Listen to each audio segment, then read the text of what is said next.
8:05 en el territorio continental ecuatoriano, buscando la verdad y abogando por la unidad a favor de la paz en el país, la recuperación de la paz, la seguridad y la institucionalidad.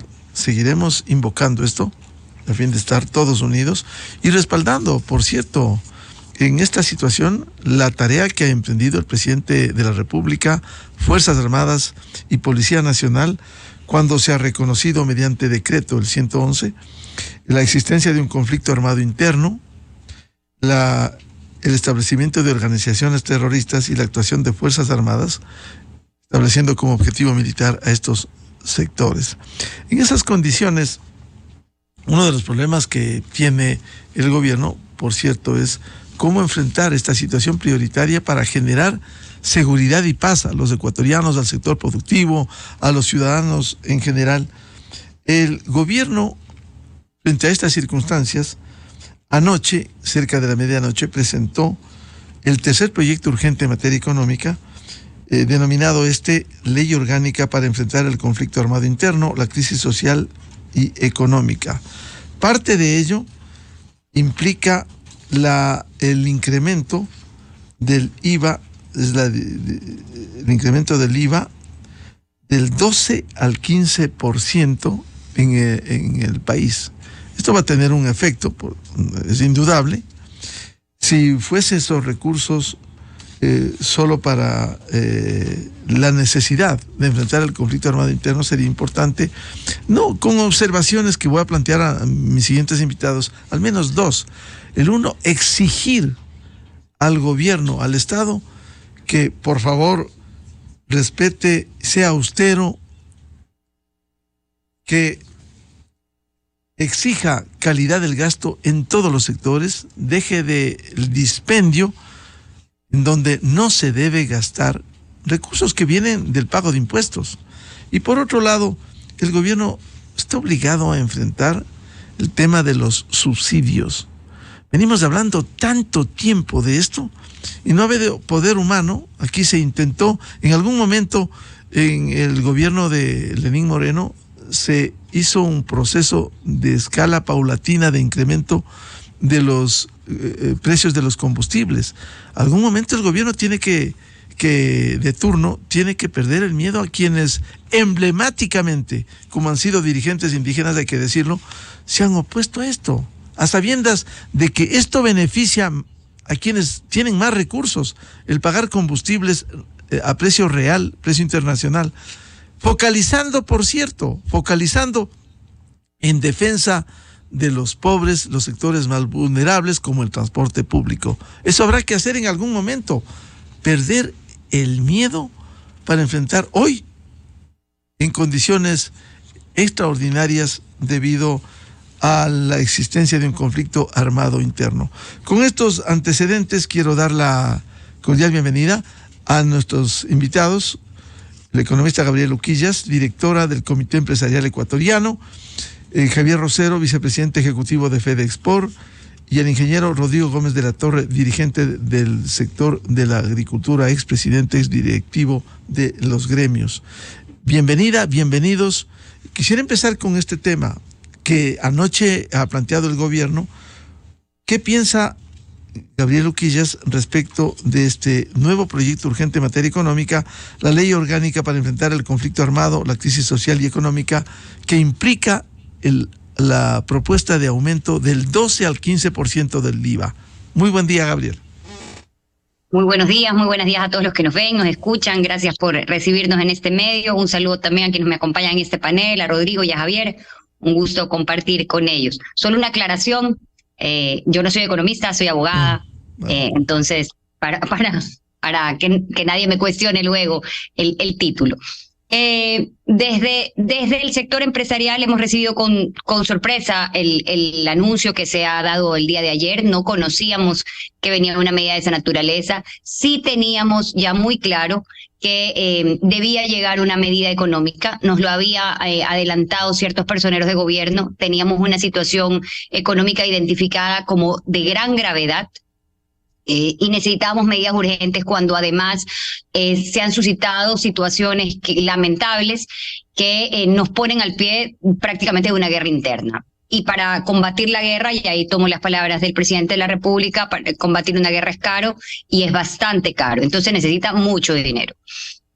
¿Cuál es el impacto de subir 3 puntos de IVA que de acuerdo a el documento que ya circula se podría identificar como un aumento permanente?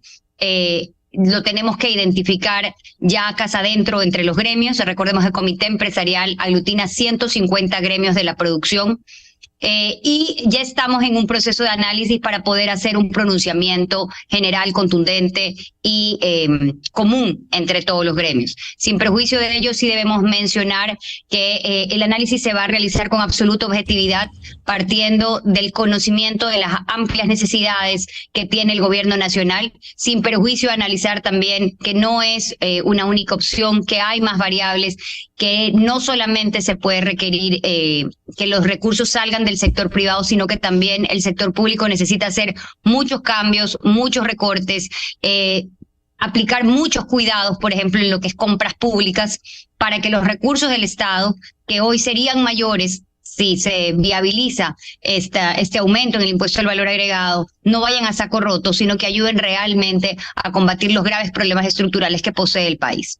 Básicamente, nosotros creemos en apoyar al gobierno nacional, creemos que esta es una guerra de todos, sin banderas políticas, y que los recursos tienen que llegar y tienen que administrarse de manera correcta. Puntualmente sobre el IVA nos pronunciaremos formalmente en las próximas horas. El argumento, doctora Uquillas, el argumento oficial que sustenta este proyecto que fuera presentado antes de la medianoche de este jueves, dice que el incremento en la recaudación este año sería de 1.071 millones de dólares adicionales. En el caso del año pasado, 2023, se recaudó por esta vía del IVA 8.444 millones. Es decir, subiría alrededor de 9.500 millones solo por concepto del IVA. ¿Ustedes van a hacer un análisis del impacto que tendría en el sector productivo?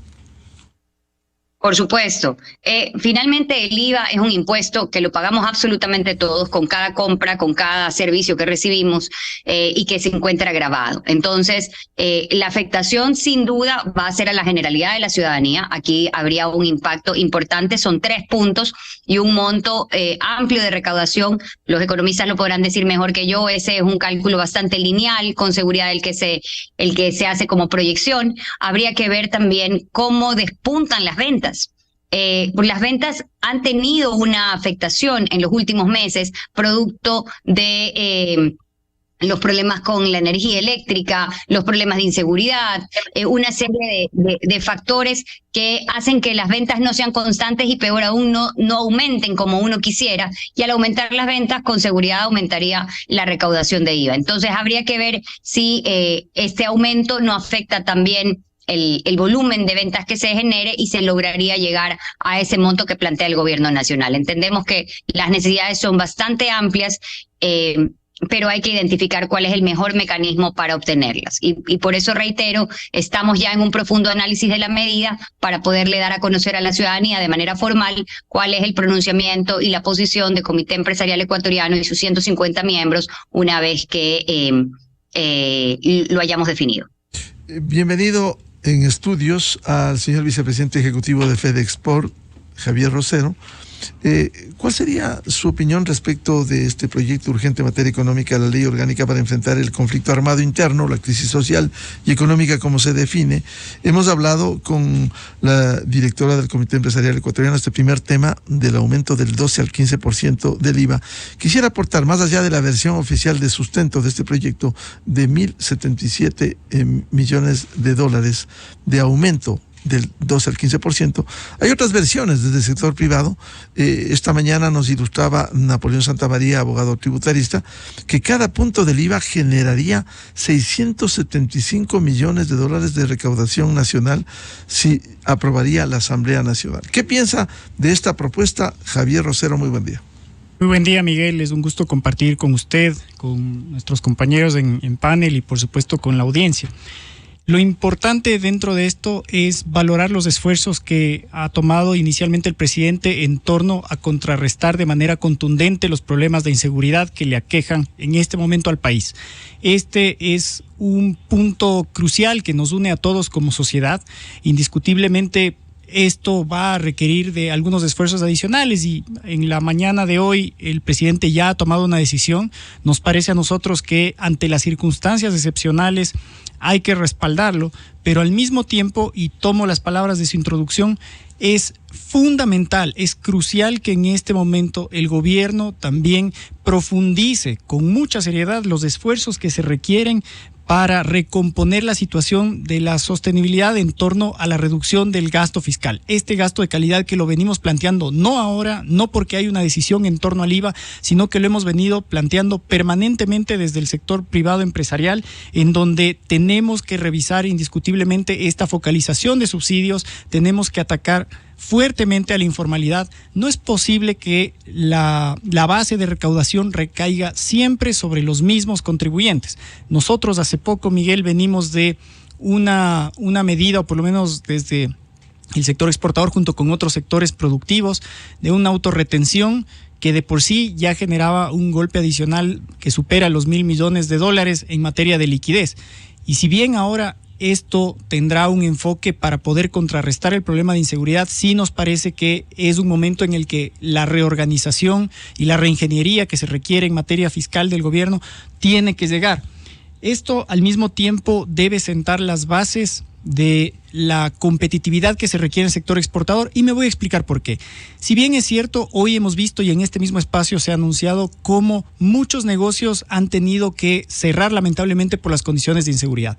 Si bien ahora se está enfrentando con mucha fuerza el problema de la inseguridad, y ese es un acierto completo del gobierno, también tendremos que entender que retomar la paz, el orden, restablecer la operatividad a nivel nacional, sobre todo en las actividades empresariales, pasará mucho por recomponer estos problemas de competitividad, abordar ya los problemas estructurales. Y ahí nos parece que si bien el Ejecutivo tiene una responsabilidad importante, no olvidemos que la Asamblea en esos esfuerzos de Estado también tiene una responsabilidad importante. Así como ahora va a tratar este proyecto de ley urgente, a nosotros nos llama la atención que no tengamos consistencia de parte del Legislativo, cuando ayer el Legislativo tuvo la oportunidad de aprobar por unanimidad una oportunidad de tratado con China, de generar empleo como ayer, el tratado hoy lo con criticamos China. Para unas cosas sí, para otras vuelve el tema ideológico, el tema de interés, quizás de cálculo político electoral.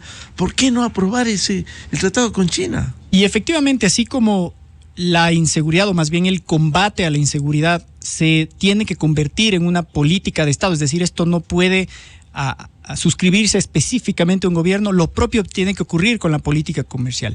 Nosotros entendemos que existen algunas inquietudes, pero lo que no podemos aceptar es la inconsistencia respecto al momento que vive el país y la necesidad que tienen todos los sectores a nivel de todo el territorio nacional de generar ávidamente empleo, porque esto tiene una consecuencia directa respecto a cómo le damos una fuente sostenible de ingresos a las familias que se encuentran en todas las provincias para que no se involucren justamente en la informalidad, en actividades ilícitas o directamente en estos grupos que están generando la inseguridad. Y la única manera estructural de generar esa recomposición social es a través del empleo en actividades que, como la agricultura, la acuacultura, la pesca, llegan con mucha fuerza hacia esas zonas rurales en donde se necesita generar empleo. Entonces, volviendo al punto, Miguel, nos parece ahí que la Asamblea tiene esa responsabilidad importante y fundamental de demostrar consistencia que incluso trascienda los propios dogmas, sino que le deje un beneficio tangente al país. De otra parte, insisto, el Ejecutivo tendrá que al mismo tiempo, con los recursos con los que se van a recaudar a partir de esta medida, no solo enfrentar el problema de la inseguridad, sino también recomponer toda la estructura social, productiva que se requiere para que nuevamente el país pueda retomar esa dinámica de trabajo, esa dinámica económica, esa dinámica del tejido social en sí mismo que se necesita para poder tener el beneficio a nivel país. Bienvenido al ingeniero Rodrigo Gómez de la Torre, dirigente del sector agricultor. Ha sido presidente también de gremios, de cámaras. ¿Cómo ve usted esta propuesta del gobierno? Con esa circunstancia como se ha invocado, hay que reducir el gasto fiscal, una exigencia que tiene que hacer con calidad el gasto. Y por otro, ¿por qué no enfrentar también o complementariamente el tema del sinceramiento de los subsidios a los combustibles? Buen día, Rodrigo. Muy buenos días Gaby, Javier, Miguel, a toda la audiencia. A ver, precisamente hace más o menos unas 12, 13 horas atrás, cuando el presidente anunció la necesidad de la medida de que esta guerra va a costar plata, pues planteé justamente eso. ¿Por qué no comenzamos retomando el tema de subsidios? Porque al final del día, los subsidios, ¿a quiénes son los más beneficiados? Contrabandistas y narcotraficantes. Seamos claros y seamos precisos. ¿Va a haber un impacto? Sí. ¿Debe haber una protección? Dejemos el gas licuado de petróleo a un lado. El tema de la gasolina ya estaba en esa curva de reducción de subsidios, al igual que el diésel. El diésel se lo modificó en el gobierno de Moreno para que la reducción del 5% mes a mes pase a ser el 3%, para que sea más paulatino la reducción. Pero esto fue suspendido en el gobierno de Lasso en el mes de octubre del 21. Creo que es importante retomar los problemas estructurales, y ya ha sido mencionado, no solamente en la entrevista, sino por fuera, que el gobierno tiene que dar muestras claras, precisas y evidentes de bajar lo que en algún momento un dirigente gremial también hablaba, la despilfarra estatal. No es posible que sigamos con la burocracia excedentaria, porque tenemos que volver eficiente el aparato público. El aparato público lo pagamos todos, y no es justo que todos tengamos que pagar esta despilfarra cuando tenemos que ir controlando eso, dar ejemplo desde la autoridad para que nosotros también apoyemos. Horas antes de emitirse el decreto, el mismo gobierno le estaba solicitando al sector productivo, tanto de producción nacional, comercio, industrias, como el sector exportador, apoyos en el tema de seguridad, en el tema de vehículos. El sector privado y comité empresarial liderándolo ha estado planteando puntos de acopio para kits, kits sanitarios de limpieza, alimentación.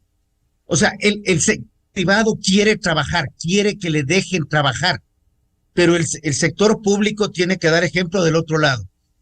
Y está bien que se le haya puesto para que este IVA sea por el tema de la guerra interna, que la conocemos desde hace rato. Pero la triste realidad, Miguel, yo creo que hay que decir las cosas claras. Esto de aquí es para corregir un problema de gasto público, porque los sueldos siguen subiéndose, no había plata para pagar el 13º, la CFN me parece que le prestó plata, entre instituciones estatales están cuadrándose las cuentas, y el IVA es el único impuesto que tenía recaudación inmediata, porque apenas se aprueba la ley, comienza a cobrarse el mes que viene. Entonces, el otro es el ICE, pero por favor, no le sigan metiendo la mano al bolsillo, porque el mismo presidente decía que lo último que quiere es ahogar con impuestos al sector privado. Sin embargo, lo que anticipa Javier con respecto a este pago anticipado de impuestos, porque es eso, es un pago anticipado de impuestos, la autorretención. Tenemos que ver que hay empresas que le brindan servicios al Estado y el Estado no paga, pero sí cobra mes a mes la autorretención. Y ahora hay un incremento del IVA. No creo que es algo que yo personalmente vaya a oponerme fuertemente. Creo que hay que corregir. Creo indispensable el tema de subsidios, y me ratifico, porque los mayores beneficiados son contrabandistas y narcos, y ahora ya son calificados como terroristas. Entonces, corrijamos subsidios, pero también demos ejemplo de que si estamos en un estado de guerra, hay esta frase: entramos en economía de guerra, y eso es apretarse el cinturón, comenzando desde el papá Estado. Eso implicaría, Rodrigo, que paralelamente a este proyecto de incremento del IVA del 12 al 15, debiera el gobierno dar muestras claras, por un lado, de parar el gasto público, dar calidad al gasto, y por otro, sincerar los subsidios. ¿Es hora de hacerlo eso, Rodrigo? Pero eso, Miguel, es lo primero que se debe tener en un gobierno, es sincerar las cosas y trabajar con transparencia. Si se están yendo los subsidios, veamos cuánto se está consumiendo y dónde. Justamente eso hay que analizar, y no con datos del 2020 como algún momento se comparó, sino con datos del 19. La información existe. ¿Por qué la ocultamos? ¿Por qué la guardamos bajo 7 llaves? Recordemos años atrás, cuando alguien vestido con poncho y otro emplumado, y no me voy en contra de las nacionalidades ni los pueblos indígenas, pero se iban en contra de la sociedad aduciendo el tema subsidios, pero estaban defendiendo nichos políticos y nichos económicos, no estaban defendiendo a la población. Y se armó un bochinche y se hizo evaluaciones de cuál sería el impacto de la eliminación del subsidio al diésel, por ejemplo. Y el impacto realmente no era tan grave como se dice. Colombia es un país mucho más competitivo que el Ecuador y tiene combustibles a precio internacional, al igual que Perú. Comencemos a afrontar las cosas y digamos las verdades completas, no verdades a medias. Creo que el gobierno va a tener el apoyo, al menos de una buena parte de la sociedad. No sabemos qué va a pasar en la Asamblea, porque ahí también la cosa es siempre incierta. Y por ahí dicen las malas lenguas que hay un grupo político que se opuso al acuerdo con China, que está negociando el voto del acuerdo con China para tener el salvoconducto contra un delincuente que está con un nuevo proceso judicial, que no ha pagado lo que debe pagar y que ya está refugiado en la Embajada de México. Sería muy grave si el gobierno acepta, a cambio del Tratado de Libre Comercio con China, que debiera ya finiquitarse en la Asamblea para que entre en pleno vigor este año, a cambio de esto, sería muy grave. En lugar de conseguir, esa es parte de la dinámica de un gobierno, conseguir cuando hay otros sectores al que penosamente se ha denostado, y luego hay que pedirle los votos para que tenga al menos la mayoría en ese sentido. Vuelvo con la doctora Gabriela Uquillas. ¿Cree usted que debiera ir acompañado estas medidas urgentes, como el aumento del IVA del 12 al 15 a través de este proyecto, con el sinceramiento de los subsidios, por un lado, y por otra, con el compromiso del gobierno de ser mucho más austero, controlar el gasto y tener calidad del gasto en el sector público? Absolutamente, Miguel, absolutamente. O sea, aquí las medidas, y tomo las palabras de Rodrigo que hablaba de la economía de guerra, es precisamente, aquí todos tenemos que apretarnos, aquí desde todos los puntos donde haya cómo obtener recursos, hay que obtenerlos. Y la realidad es que nuestros subsidios, lamentablemente, generan una distorsión en la economía y generan un costo al Estado muy, muy alto. Entonces, aquí he entendido que el gobierno nacional está trabajando en un esquema de focalización. Creo firmemente que es un paso que debe darse. Es posiblemente un paso incómodo, un paso sensible, pero hoy es momento de tomar cualquier medida que tenga relación con dotar al Estado de mayores recursos. Pero también quiero precisar que hoy hay una necesidad clara y evidente. Y si los sectores se pronuncian favorablemente a las medidas que adopte el gobierno nacional, es pensando en combatir una crisis grave y existente. No puede ser que los recursos que se obtengan de este tipo de medidas, que son duras para la ciudadanía en general, efectivamente, vayan a subsanar o para cubrir gasto corriente. El gasto corriente tiene que ser claramente limitado. Tiene que recortarse todo lo que pueda recortarse. Desde el sector privado hemos mencionado muchísimas veces, si el Estado ve que hay circunstancias que deben ejecutarse, pero no tiene personal y no tiene condiciones, el sector privado puede ser un apoyo y puede brindar muchas de ellas. Lamentablemente, se ha sembrado la idea de que esta colaboración público-privada es negativa, cuando en muchísimos países los gremios empresariales, por ejemplo, son un brazo para muchos servicios que tradicionalmente los daba el sector público y que hoy se los puede brindar a través de la capacidad y de la infraestructura que tenemos como gremios, que además contamos con muchísima información al respecto. Entonces, aquí hay que dejarse ayudar. Y yo creo que eso es muy importante, dejarse ayudar por parte del gobierno nacional, porque esto no puede ser simplemente la extracción de recursos que vayan a un saco sin fondo. Si los recursos van a un saco sin fondo, la ciudadanía no va a creer en las medidas que se adoptan. Y si dejamos de creer en la posibilidad de una solución, entonces estamos en manos del crimen organizado finalmente. Claro, el que no vaya a ese túnel sin fondo de la caja fiscal, doctora Uquillas, implicaría que se sincere este aumento del IVA, en el caso específico del IVA, del 12 al 15, para que no sea, porque la ley es, el título de la ley es Ley Orgánica para enfrentar el conflicto armado interno, la crisis social y económica. No debiera, si va a ser para esta necesidad que tenemos, efectivamente, de los recursos para esta guerra interna que tiene el Ecuador hoy, ¿qué sucede si va a esa caja fiscal, ese tonel sin fondo, y alimenta el gasto fiscal? No específicamente, no debiera ponerse una especie de fideicomiso que garantice que esos recursos vaya para esta guerra interna por la inseguridad. Efectivamente, yo creo que si se hace un sacrificio por parte de la ciudadanía, tiene que ser un sacrificio destinado expresamente a lo que la ciudadanía hoy más necesita, que es recuperar la paz.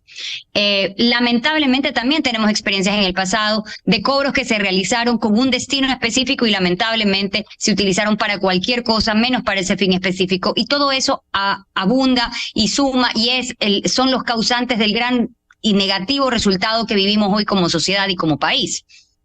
Tuvimos un terremoto para el que ya el IVA se aumentó, para el que se pidió una contribución adicional, y lamentablemente ni las provincias afectadas tuvieron los resultados de las inversiones que debían salir de esos recursos que salieron de todos los ecuatorianos, ni vimos unos mejores días como debíamos. Entonces, aquí la seriedad en el uso del recurso es muy importante.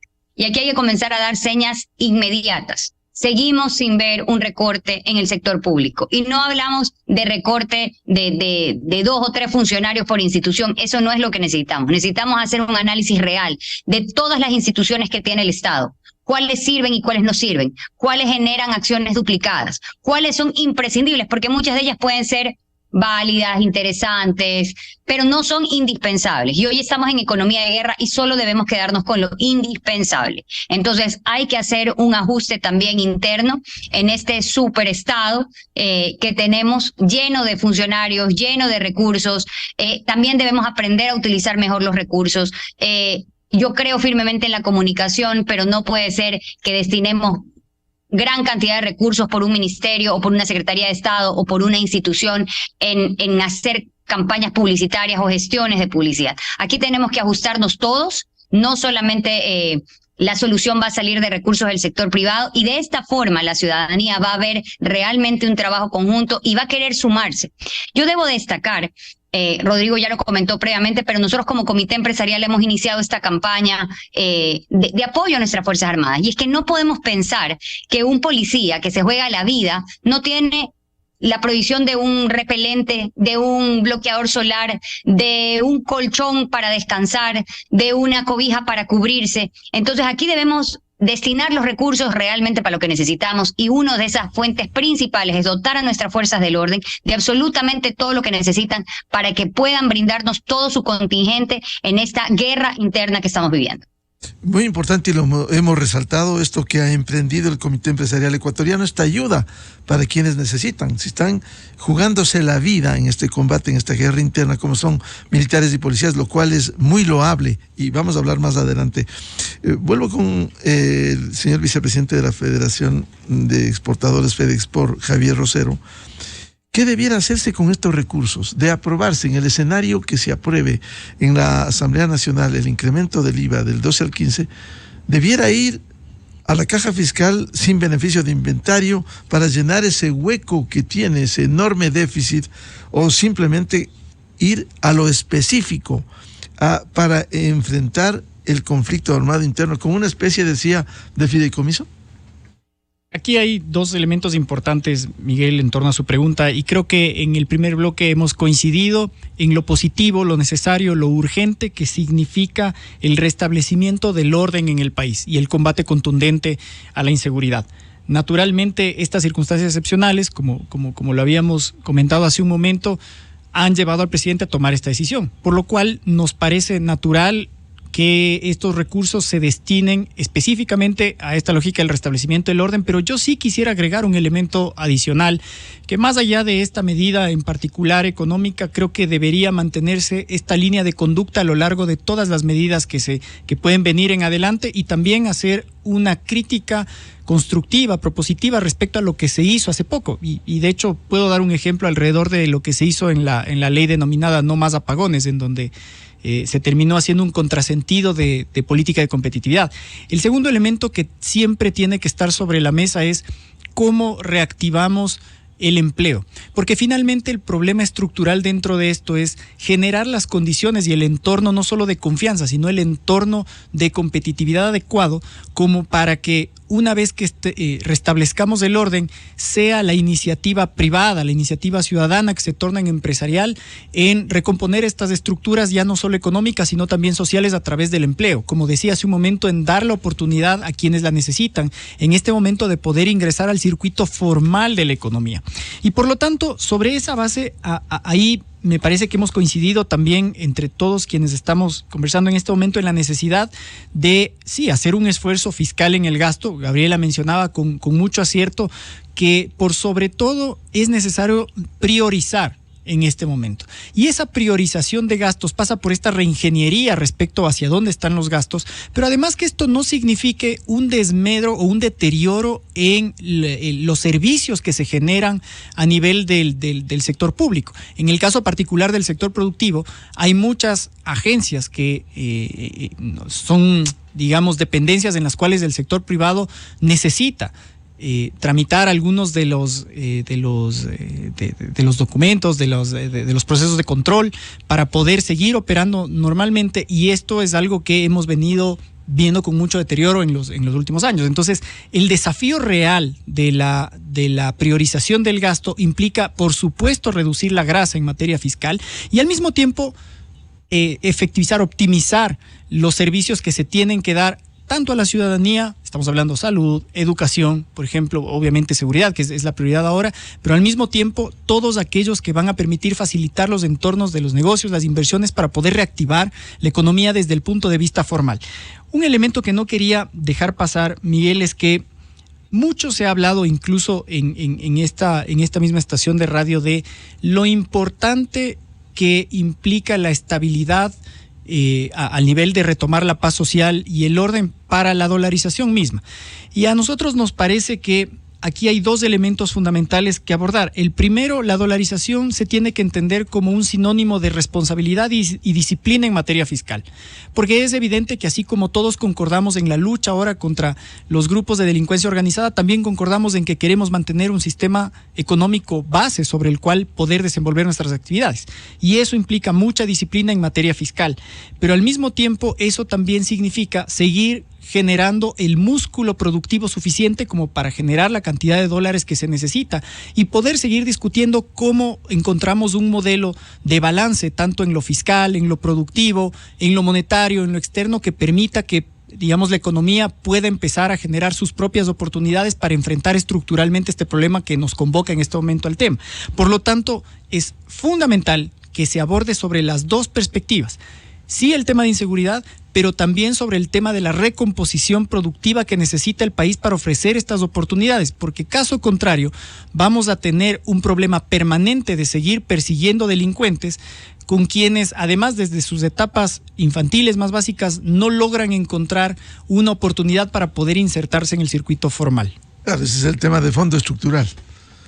Exactamente, y finalmente sobre la base de eso, a nosotros nos parece que es importante retomar la noción de un pacto fiscal, Miguel. En su momento, hace un par de años atrás, cuando vivimos un momento complejo a través de la pandemia, ya el propio comité empresarial lo planteó como una necesidad de poner y sentar las bases de algo en lo cual nos genere una previsibilidad sobre lo que queremos hacer. Si se fija usted, Miguel, lo que hemos venido discutiendo con Rodrigo, con Gabriela, es que no tenemos mucha certidumbre más allá de que podemos estar de acuerdo y naturalmente vamos a respaldar los esfuerzos que se requieran sobre la lucha a la inseguridad, pero nos parece que sí es necesario tener claro un horizonte. ¿Cuál es la visión? ¿Cuál es el esfuerzo que podemos hacer y conjugar todos alrededor de esto? Y esto solo se puede conseguir alrededor de un pacto fiscal en donde, como decía, no solamente esté el Ejecutivo, sino también las otras fuerzas del Estado, con quienes también hay que generar un sentido de corresponsabilidad, pero también entendiendo el sentido de urgencia que requiere tomar decisiones sobre la marcha en este momento, si es que queremos tener o por lo menos mantener las estructuras de la República tal cual como las habíamos entendido antes de empezar a discutir lo que nos está ocurriendo en este momento. Y nuevamente, eso pasa por coincidir, sí, en las necesidades que tenemos, coincidimos en los valores democráticos que queremos preservar, pero al mismo tiempo eso significa también entender que ese pacto fiscal va a tener que sentar las bases sobre lo cual tanto el Estado, a través de la reducción del gasto, del aumento de la calidad, a través de la focalización de subsidios, del combate a la informalidad, y desde el sector privado todos los esfuerzos que se han venido haciendo y darle previsibilidad y certidumbre respecto a lo que puede ocurrir para no tener leyes que, como lo que ocurrió específicamente en un espacio de la ley No Más Apagones, terminó encareciendo un crédito que se podría obtener de manera internacional, dado que las tasas locales no responden a la realidad que deberíamos tener en dolarización, y hace cada vez más difícil y asfixia la posibilidad financiera que necesitan las empresas. Claro, eso pudiera poner, porque eso puso la Asamblea, no vino del proyecto, en la ley energética, la ley No Más Apagones, la ley de competitividad energética, que pudiera poner en jaque la entrega de créditos. Esto encarecería. En un momento en donde lo que más se necesita es liquidez.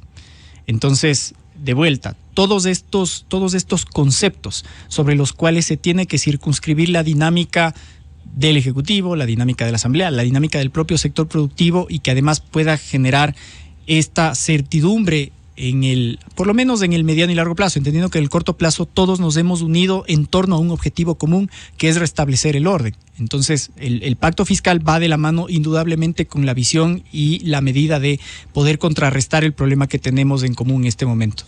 Ingeniero Rodrigo Gómez de la Torre, ¿qué debiera ocurrir con estos recursos de aprobarse, en el escenario de aprobarse el incremento del IVA del 12 al 15% en la Asamblea Nacional?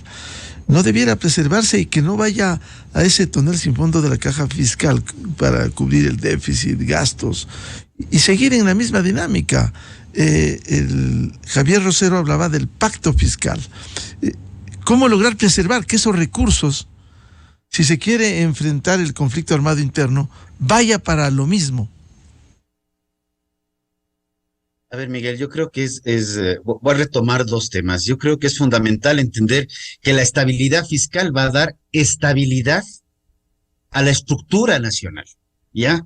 Porque nos evitamos estas normas y leyes de impuestos por una sola vez, que quieren meterle la mano al bolsillo al sector privado para sostener la burocracia, que quieren sostener esto.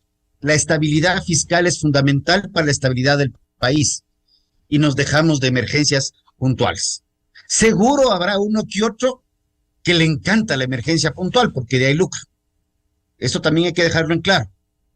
Ahora, que curiosamente, parecería curioso, pero estamos precisamente iniciando el proceso judicial por el tema del mal manejo de los recursos extraordinarios por efecto del terremoto del 2016, razón por la cual el señor se fue a esconder en la Embajada de México. Entonces, ¿qué es lo primero que tiene que hacer el gobierno? Si va a recaudar $1, decir transparentemente a dónde va ese dólar. Si está yendo, como dice Gabriel, al gasto corriente, la situación se va a complicar. Entonces, si son recursos extraordinarios, hablemos claramente de a dónde están yendo los recursos. Si se va a reducir los subsidios. Le decía yo en su momento a un ex viceministro de Finanzas, le decía, por favor, estamos reduciendo subsidios. Como ministerio publiquen si eso se está yendo a educación, se está yendo a maestros, se está yendo a la policía, se está yendo a los militares, a programas sociales, pero que todo sea en función de transparencia, porque también los programas sociales han sido han sido vistos y han sido manipulados por ciertos actores, digamos, opacos. Tenemos que trabajar en procesos de transparencia y tenemos que dar también un reforzamiento a lo que está sucediendo en el caso Metástasis. Así como pudieron salir los militares e inmediatamente dieron con los delincuentes, capturaron 300 y pico de delincuentes. Así también hay que hacer inteligencia financiera para ver dónde están estos recursos que no están claros en la economía, y que está la UAFE y está el SRI, y que las cosas se pongan lo más claro posible. El país necesita salir adelante. El primer paso que se requiere, y me atrevería a decir que antes de inseguridad, es transparencia y claridad sobre lo que está pasando, porque eso genera confianza. Colombia, a pesar de haber manejado una guerra interna por más de 40 años, siempre ha tenido una inversión extranjera directa 7, 8, 10, hasta 15 veces por sobre la ecuatoriana, cuando inclusive nosotros nos considerábamos isla de paz, y hablo de los primeros años de la dolarización. Algo más hay puertas adentro que no genera la confianza del caso. Y lo conversábamos semanas atrás con Jaime Carrera, que decía, son 43 años en que, no, salvo 1 o 2 casos puntuales, no hay inversión extranjera directa. La inversión viene por la confianza. Comencemos a generar confianza. Hay que combatir los otros problemas, indiscutiblemente. Pero también tenemos que dar estabilidad normativa y, como digo, el Estado tiene que ser el primero en dar ejemplo de transparencia. El candidato Noboa en su momento habló de una depuración tributaria y que sirva también para que haya una normativa tributaria coherente, porque una cosa es lo que pone el gobierno central y los municipios ponen otros impuestos que a veces hasta se duplican entre ellos. Entonces tenemos que ir viendo una depuración tributaria, y me atrevo a comentarles algo. Desde el Ejecutivo hay una institución que se llama Consejo Nacional de Competencias, que fue creado precisamente para articular la normativa entre los gobiernos autónomos descentralizados y que no haya contradicciones. Qué curioso. Vivimos en contradicciones internas. Eso genera desconfianza, por más que sean ordenanzas pequeñitas. Tenemos que ir creando un espacio que nos permita trabajar. Yo creo que eso es fundamental. Y bueno, como dije de inicio, veamos qué pasa con la Asamblea, porque lamentablemente ese es un sitio que nunca sabe uno por dónde mismo van y por dónde van los tiros, o por dónde van los votos o los intereses. Doctora Gabriela Uquillas, ¿cuál es la expectativa que se tiene frente a la Asamblea? Estamos en un problema, en un estado de excepción. Loable lo que ustedes vienen haciendo, ya entregando, canalizando, organizando esta ayuda. Y por otro lado, ¿se podrá lograr un pacto fiscal como planteaba Javier Rosero, a fin de analizar en su conjunto no solo el aumento del IVA, sino también paralelamente abordar, resolver el tema subsidios y el tema del gasto público? Bueno, yo creo que hoy la Asamblea tiene una labor sumamente importante. La Asamblea tiene hoy la oportunidad de ser parte de la solución o un profundizador del caos. Y yo espero que actúen con la responsabilidad de país. Creo que hay momentos en que hay que dejar la política de lado y hay que pensar en la realidad de lo que nuestro país necesita, por las futuras generaciones, por nuestros hijos, por lo que se viene, que vemos que no va a ser positivo si no emprendemos cambios importantes. Me parece que Rodrigo mencionaba el tema del acuerdo con China el día de ayer.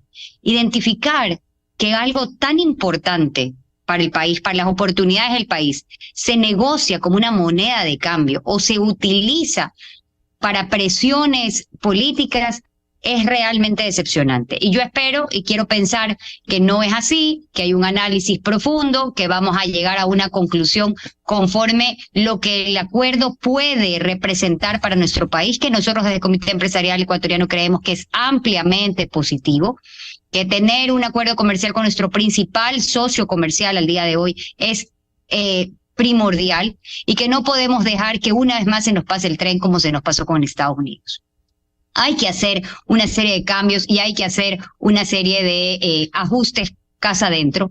Y yo pongo por ejemplo, hoy en día una de las grandes decepciones que tiene el sector privado es que cada vez que tiene que acudir a una entidad pública por un servicio público, lo que se encuentra es con un servicio deficiente, con sistemas tecnológicos caducos, con una serie de papeles que hay que llenar y que no tienen ninguna conexión con la modernidad.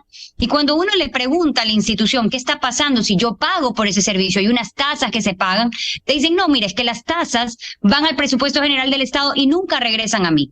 Entonces, si alguien está pagando, por ejemplo, por una tasa, por un servicio en agrocalidad, en el ARCSA, que es de sanidad, o en el Servicio Nacional de Aduanas, o en el SRI, lo mínimo que uno espera es que esas entidades estén al día con la prestación de los servicios que nos brindan. Entonces, además de hacer un pacto fiscal, que yo comparto 100% y espero se logre, también hay que sincerar nuestras necesidades y buscar cómo actuar de la mejor manera casa adentro como parte del gobierno nacional. Y yo creo que una de las medidas inmediatas que se deben adoptar es volver a dotar a las instituciones que brindan servicios de los recursos para que los servicios sean de la mejor calidad posible. Uno paga feliz cuando lo que recibe es de buena calidad. Uno no entiende por qué paga cuando además de que paga nadie le da el servicio. Entonces, son una serie de medidas y una serie de mejoras que hay que ir implementando y que yo creo que son parte de este gran camino de solución, que si el gobierno nacional realmente se ha puesto como meta transformar el Ecuador, devolvernos la paz y crear un mejor esquema de competitividad, tenemos que sincerarnos en todos los aspectos e incluso tocar este tipo de temas que podría parecer muy chiquito, pero que significan mucho en la dinámica competitiva del sector productivo. Javier Rosero, ¿cómo enfrentar este problema en estas condiciones de urgencia? ¿Cuál debiera ser la respuesta de la Asamblea Nacional? ¿Y cómo lograr lo que usted bien decía, pacto fiscal? ¿Cómo armonizar esto? Esto pasa, Miguel, por discutir ciertos principios y políticas de Estado. Creo que también hemos coincidido en este espacio de que uno de esos principios que debe guiar es sincerar los gastos. Esto significa un principio de transparencia. Hablamos también de un principio de estructuralidad. Esto significa abordar con mucha voluntad política cuáles son esos desafíos estructurales que todavía quedan, no solo en materia fiscal, que sin duda es muy importante, pero también los otros desafíos que quedan en los otros ámbitos para la recomposición social y económica del país. Y claramente, dentro de eso hay que fijar políticas de Estado, Miguel. Es decir, esto nuevamente no puede circunscribirse a una coyuntura, si bien la coyuntura en este momento nos está obligando a repensar cuáles son las prioridades que tenemos como país, pero me parece que es evidente que esas políticas de Estado tienen que marcar cuál es la visión hacia donde se dirige el país. Dentro de eso, lógicamente, lo que hemos discutido, combate a la informalidad, subsidios, el aumento en la calidad del gasto público, un espacio que es importante, que lo anunció el ministro de Economía en esta misma radio hace pocos días atrás, que es el abordaje hacia las empresas públicas, en donde, por ejemplo, ahí hay mucho por hacer en términos de su gobernanza, la transparencia, los estados financieros. Sería inaceptable, imagínese usted, qué podría haber cómo nos sentiríamos los ciudadanos al ver que en un momento de crisis aumenten gastos corrientes en las empresas públicas, se aumenten sueldos. Entonces, todo esto, digamos, iría en un contrasentido a la realidad y al sentido de urgencia que necesita en este momento el país. Y claramente usted ha planteado en la segunda parte de su pregunta la corresponsabilidad que tiene también la Asamblea alrededor de esto. Y ahí permítame retomar lo que yo decía en la primera intervención. Por sobre todo, consistencia. Consistencia en el sentido de que el apoyo unánime que hemos visto para algunos elementos, o casi unánime para algunos elementos, debería ser trasladado hacia todo aquello que en este momento permita abordar los dos elementos importantes que tiene el país al frente, que es este combate a la inseguridad y al mismo tiempo cómo estructuralmente vamos haciendo una reestructuración de los temas económicos, del empleo, de combate a la pobreza. Y claro, alrededor de eso, lo que viene ocurriendo, si retomamos el tema de lo que pasó ayer en la discusión con el acuerdo con China, hoy es el acuerdo con China, Miguel, mañana puede ser otro tema u otro acuerdo comercial que al mismo tiempo le pueda generar una oportunidad al país para poder retomar la fuerza productiva y que la Asamblea se entrampe alrededor de eso, lo cual sería una muy mala señal. Se dilate como ayer, ¿no? Sí, si bien es cierto la sesión no se ha cerrado, entendemos... La próxima semana se retomará. Se va a retomar y lógicamente nuestra expectativa es que sobre la base de lo que estamos discutiendo y la opinión que estamos generando en este momento, se puede entender que ese sentido de urgencia pasa también por las necesidades que tiene la gente en este momento de poder acceder a una fuente de empleo, por lo menos a una fuente de empleo formal. Y por lo tanto, alrededor de eso, esa responsabilidad que tenemos cuando tenemos de frente, y no todo el tiempo ocurre esto, Miguel. Estas son cosas que durante más de una década las rezagó el país y nos rezagamos en relación a un mundo en el cual no estamos desconectados, en donde nuestros socios comerciales, un empleo que no se generó aquí en el Ecuador, son empleos que se generaron en los socios competidores, se generó en Colombia, se generó en Perú, en toda Centroamérica, Chile, que empezaron a aprovechar justamente esta dinámica en torno a las políticas de Estado.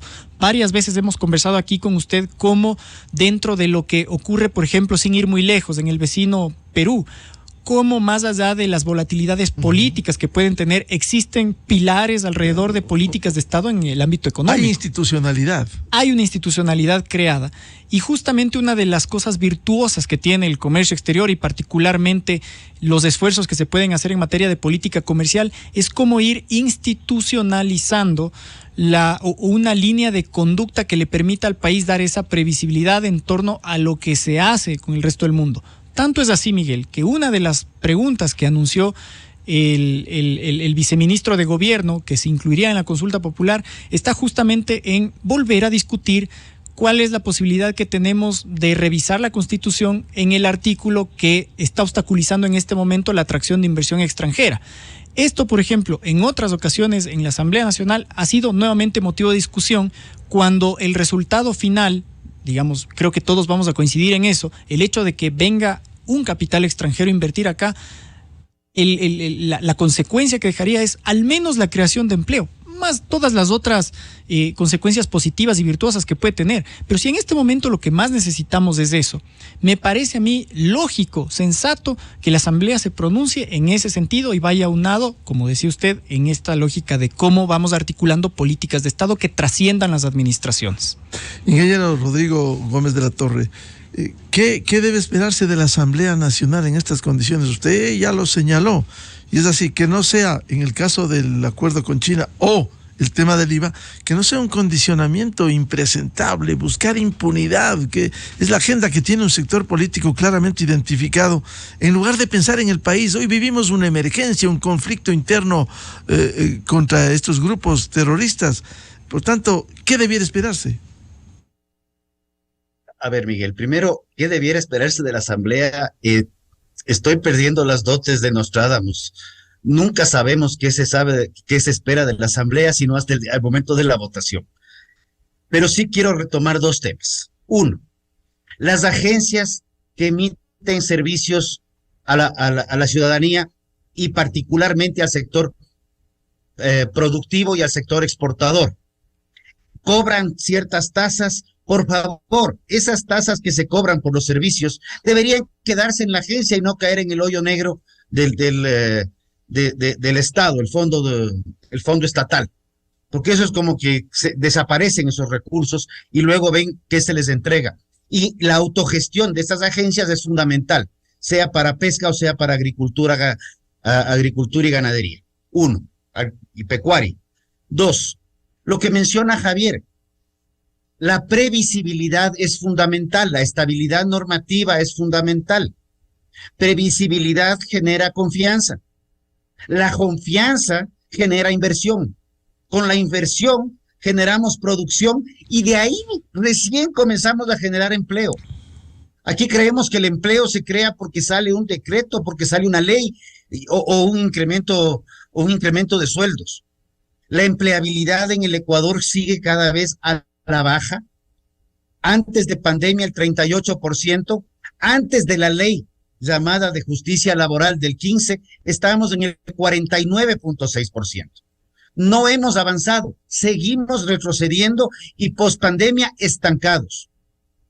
Y hay que reconocer que la tecnología también desplaza empleo. Entonces tenemos que ir viendo que o damos regulaciones y normas que modifiquen. No solo es un tema de trabajo por horas, que bueno que se lo debate y que se lo discuta.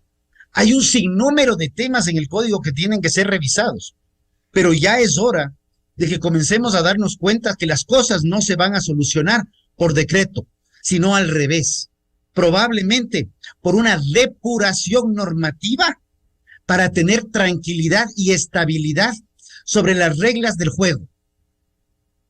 Tenemos una regla en el 24. No me sorprendería que en el 25 ya quieran modificarla, si no es en el 24 mismo. Sea a nivel de norma, ley orgánica, ordinaria, decreto, acuerdo, resolución o lo que fuese hacia abajo. Estabilidad normativa es lo que hace que los países atraigan inversión. Recuerdo un estudio de comité empresarial, pero de hace muchos años atrás, o era comercio, pero estábamos en ahí. Se hablaba de más o menos 4,000 normas que se modificaban permanentemente. O sea, por favor, si las normas siguen cambiando, el que va a poner el billete, el que va a poner el riesgo, se va a mantener al margen hasta ver qué hace. O habrá algunos que pongan las normas a su conveniencia, que es peor todavía. Claro. Gracias, Miguel. Es un tema estructural que hay que abordarlo a propósito del momento de emergencia que vivimos por el conflicto interno armado. Quiero agradecer el aporte esta mañana sobre la visión del sector productivo ecuatoriano frente a la situación que enfrenta el país a la doctora Gabriela Boquillas, directora del Comité Empresarial Ecuatoriano, Javier Rosero, vicepresidente ejecutivo de FedExport, y el ingeniero Rodrigo Gómez de la Torre, dirigente del sector agricultor. Muchas gracias, muy amables, muy buen día. Muchas gracias, Miguel. Muchas gracias a ti, muy buen día. Muchas gracias. Gracias, Miguel, Gaby y Javier, un abrazo. Muchas gracias. Antes de cerrar la jornada de entrevistas y debates, pasar al segmento Clarito está con los economistas Vicente Albornoz y Sebastián Oleas. Quiero anunciarles del programa Controversia de este sábado, 8 horas, a través de XFM, Democracia M y Democracia TV. Vamos a abordar un tema que no podemos perderle de vista: los desafíos de la nueva administración frente a la crisis profunda del Seguro Social ecuatoriano y cómo enfrentar la sostenibilidad del IES. Invitados el doctor Augusto de la Torre, ex coordinador de la comisión interdisciplinaria que elaborara el proyecto de reformas al sistema de pensiones, el ingeniero Jorge Madera, expresidente del Consejo Directivo del IES, y el doctor Rodrigo Ibarra, actuario experto y presidente de Actuaria. De mi parte, gracias por dispensarnos con su amable sintonía. Dios mediante, volveremos el próximo miércoles a seguir contribuyendo en la búsqueda de la verdad y a seguir invocando, trabajando por la unidad nacional en pro de la recuperación de la paz en nuestro querido país. Felicidades a nuestros miles de seguidores de la revista de Opinión Democracia. Viene ya el segmento Clarito está con Vicente Albornoz y Sebastián Oleas. Y luego en XFM, el show de la papaya. Muy buen día. A la revista informativa Democracia llegan Vicente Albornoz y Sebastián Oleas, conocidos como Los Explicadores. Para presentarnos, Clarito está. Nos explican en sencillo las cosas difíciles de entender. En XFM y Democracia M da inicio Clarito está. Bienvenidos, queridos amigos, a el primer programa en toque de queda. Sí, primer programa en estado de emergencia, decreto de conflicto interno, es ahora lo que tenemos. Conflicto interno, sí. Un programa en el que no vamos a hablar mucho de los temas de violencia para no volver al tema que todos estamos ya cansados. Sí, sobrecargados también. O sea, pero sí vamos a hablar de temas apasionantes. Como siempre.